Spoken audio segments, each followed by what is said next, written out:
We face a scenario where there's a very real possibility that the President of the United States wants to have foreign interference again so that he can stay in office, so that he will not be indicted, that he doesn't have any intention of committing to a peaceful transition of power, and he's got monarchists in his party who are willing to give up their own authority as Congress. They're willing to give up all their authority in order to be obedient to him.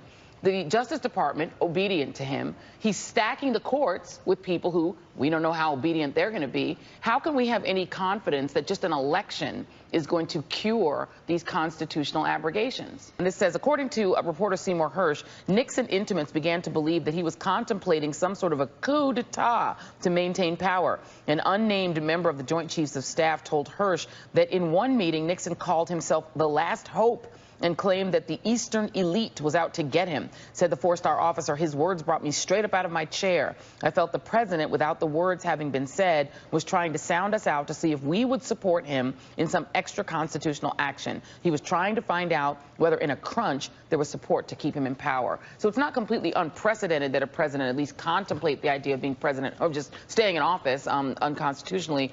How much of a threat do you think there is of that now with this president? I think it's a much bigger threat now for several reasons. One is the media has multiplied in a way that didn't exist during Watergate. In Watergate, we had basically 3 networks, and they all had the same facts. Now you have this awful thing where we have a bubble of people who believe facts that are totally made up. You know, it's one of those things where we could say it can't happen here. I think a lot of people in past history have said the same thing, and it did happen. And we have to be vigilant now, and we have to